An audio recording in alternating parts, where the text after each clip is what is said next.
Hello दोस्तों, मेरा नाम सोनिया है और मैं द कम्युनिटी लाइब्रेरी प्रोजेक्ट की लाइब्रेरियन हूँ। आज मैं आपको एक कहानी सुनाने जा रही हूँ जो कि प्रथम बुक से है और अगर आप चाहें तो इसको मेरे साथ स्क्रीन पर भी पढ़ सकते हैं।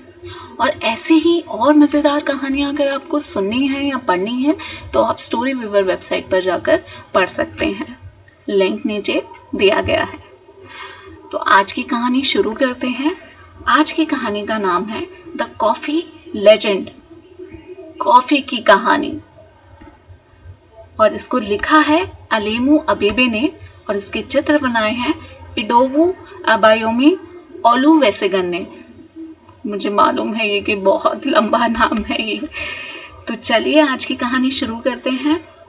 तो आज की हमारी कहानी कॉफ़ी की कहानी है कि कॉफ़ी किस तरीके से हमारे रूटीन, हमारे खाने में आई। क्योंकि कॉफ़ी एक तरल पदार्थ है, जैसे चाय है तो कॉफ़ी भी एक तरल पदार्थ है।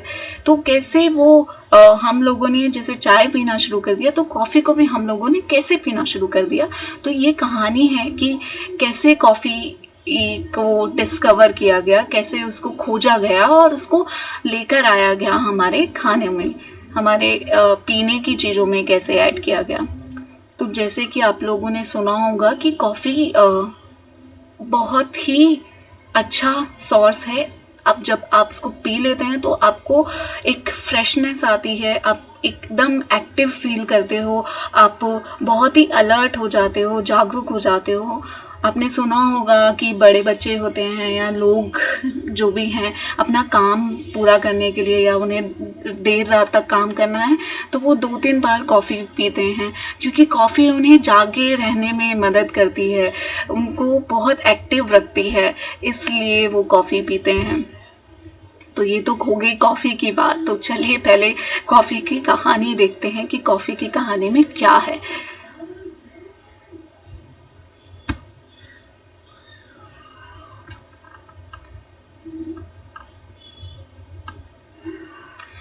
हाँ, तो शुरू करते हैं कॉफ़ी की कहानी हमारी। कॉफ़ी एक पौधा है जिसका एक फल होता है और उस फल को हम कहते हैं बेरीज। और उन बेरीज के अंदर एक आपको हर फल के अंदर जैसे हमें बीज मिलते हैं तो उन बेरीज के अंदर भी बीज होते हैं और जिन बीजों को हम कॉफ़ी बीन कहते हैं। और इन्हीं कॉफ़ी बीन को हम लोग क्या करते हैं कि इन कॉफ़ी बीन्स को थोड़ा सा सुखाया जाता है एंड देन फिर उनको रोस्ट किया जाता है, यानी तवे पर भुना जाता है और उसके बाद वो पीसकर हमें वो पाउडर फॉर्म में मिलता है। आप लोगों ने देखा होगा। तो चलते हैं आगे। तो वैसे तो बहुत सारी कहानियाँ लिखी गई हैं कॉफ़ी के बारे में, पर उनमें से एक बहुत प्रसिद्ध कहानी है जो कि इथोपिया के कल्दी की है। तो अभी ये कल्दी कौन है और इन्होंने कैसे कॉफ़ी को पहचाना, कैसे उन्होंने खोजा, तो देखते हैं कैसे उन्होंने खोजा। कल्दी एक बकरियां चराने वाला युवा लड़का था जो कि इथोपिया में रहता था। इथोपिया एक अफ्रीका का देश है जहाँ पर दूसरे नंबर पर बड़े पैमाने पर लोग रहते हैं। वहाँ की जनसंख्या अगर देखा जाए पूरे अफ्रीका में तो वो दूसरे नंबर पर आते हैं। और वो इथोपिया अपनी सुंदरता के लिए बहुत प्रसिद्ध है। वहाँ पे बहुत सारी पहाड़ियाँ हैं और वहाँ पे नील नदी भी बहती है। नील नदी पूरे विश्व में सबसे लंबी नदी है, तो वहाँ पे नील नदी बहती है।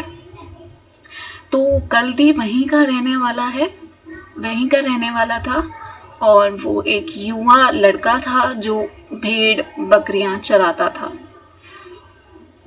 तो एक दिन वो अपनी बकरियों को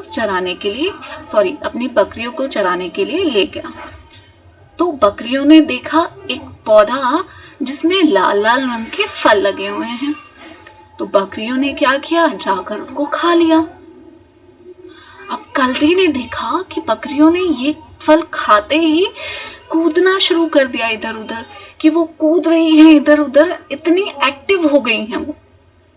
तो कल्दी को बड़ी हैरानी हुई कि उन्होंने ये फल खाते ही उनके अंदर ऐसा क्या हो गया कि वो इधर उधर तेजी से दौड़ने लगी, इधर उधर कूदने लगी। तो कल्दी के भी मन में इच्छा जागी कि मैं भी जाकर एक बार खाकर देखता हूँ कि ऐसा क्या है इन बेरीज में जिसके कारण बकरियां इतना उछलने लगी, इतनी एनर्जी आ गई।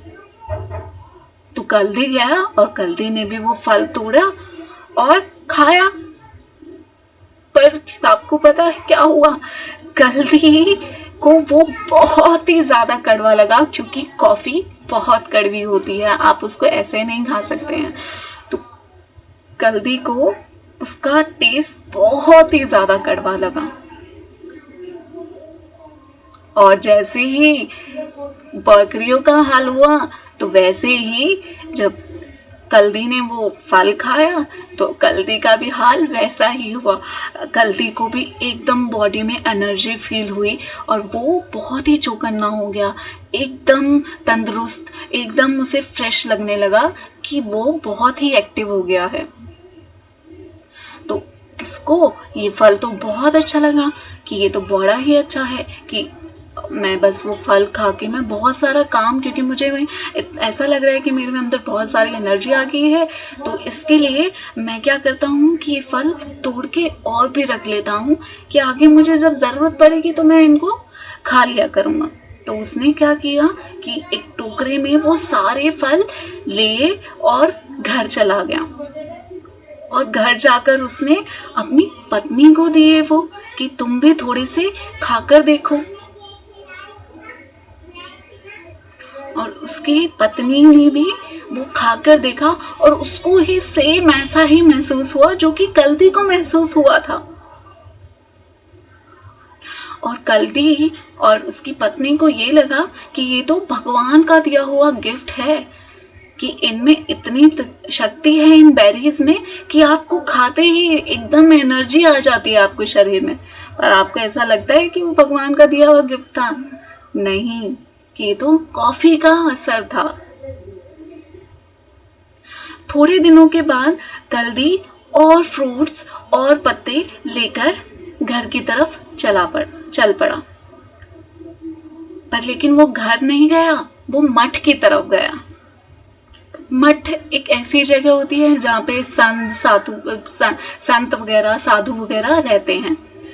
तो कल्दी वहां पर गया संत साधु के पास और उनको सारी बातें बताई कि मैंने वो फल खाया और मेरे फल पहले बकरियों ने खाया, फिर उनको मैंने देखा कि वो नाच रही हैं, इधर उधर उछल रही हैं, कूद रही हैं, उसके बाद मैंने वो फल खाया तो मेरे को भी वही एनर्जी, वही ताकत फील हुई और मैं एकदम एक्टिव हो गया। और उसके बाद मेरी पत्नी ने खाया तो मुझसे भी सेम ऐसे ही लगा। पर संत साधु को लगा कि वो बकवास कर रहे हैं, ऐसे भला थोड़ा ना होता है कि एक फल खाने से आपको आपके अंदर एनर्जी आ जाती है। तो उन्होंने क्या हुआ कि कल्दी सच बोल रहा है या झूठ बोल रहा है, तो वो उसके पीछे पीछे गए। और जैसे ही वो पीछे पीछे गए तो उन्होंने देखा कि कल्दी जो बोल रहा था वो सच बोल रहा था। सच में ही बकरियां खेलने के मूड में थी, इधर उधर उछल रही थी, कूद रही थी, पहले से ज्यादा और एक्टिव लग रही थी।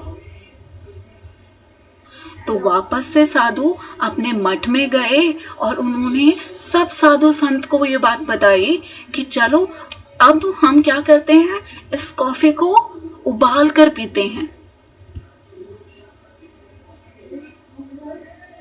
तो क्या किया संत साधुओं ने?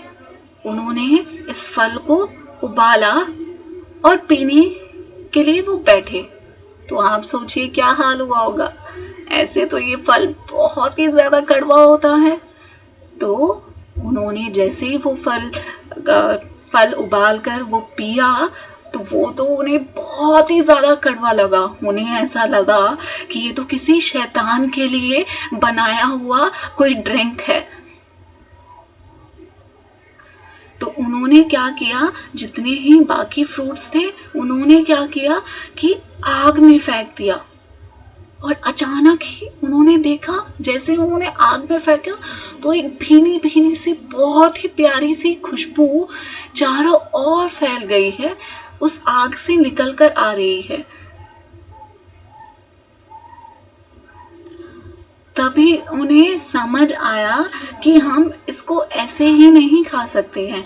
उन्होंने उस फल को बेरीज में से कॉफी बीन्स निकाले और उसके बाद उन्होंने उन्हें तवे पर भूना। जब उन्होंने वो आग में डाले और उन्होंने देखा कि उसमें से बहुत ही प्यारी महक, बहुत ही अच्छी महक आ रही है, तब उन्हें समझ आया कि हम इसको इस तरीके से कर सकते हैं। तो उन्होंने सोचा कि पहले हम इसके बीज निकालते हैं और उनको तवे पर रोस्ट करते हैं, तवे पर भूनते हैं, उसके बाद ये शायद खाने लायक हो जाएंगे। और उन्होंने सेम ऐसा ही किया और उसके बाद उन्हें बहुत ही मज़ेदार पीने को एक ड्रिंक मिली। उन्हें उसके बाद वो रोस्ट करके जब उन्होंने फिर से उसको पानी में उबाल कर पिया, वो उन्हें बहुत पसंद आई और उससे वो बहुत ही एक्टिव हुए, उनको एनर्जी फील हुई अपने शरीर में। और उसके बाद से कॉफ़ी हर जगह प्रसिद्ध हो गई। हर जगह कॉफ़ी कैसे पी जाने लगी, कॉफ़ी के फलों को लेकर आया गया, उनके बीजों को निकाला गया और उनको फिर तवे पर सेका गया, तवे पर भुना गया और उसके बाद उनकी ड्रिंक बनाई गई, उन्हें पीने के लिए तैयार किया गया। और ऐसे ही वहाँ हर जगह सब पीने लगे और जिससे कि वो एक्टिव रहने लगे, बहुत ही चौकन्ना रहने लगी। और इसी के बाद से पूरे इथोपिया में इसी तरीके से कॉफ़ी पी जानी शुरू हो गई और इसी तरीके से फिर पूरे इथोपिया से अफ्रीका के दूसरे देशों में पहुंचा और अफ्रीका से फिर और अलग अलग देशों में वो पहुंच गया। इस तरीके से कॉफ़ी पीना पूरे देश में शुरू हुआ, फिर पूरे वर्ल्ड में शुरू हो गया। तो आपको पता लगा कि कॉफ़ी की शुरुआत कैसे हुई और कब हुई।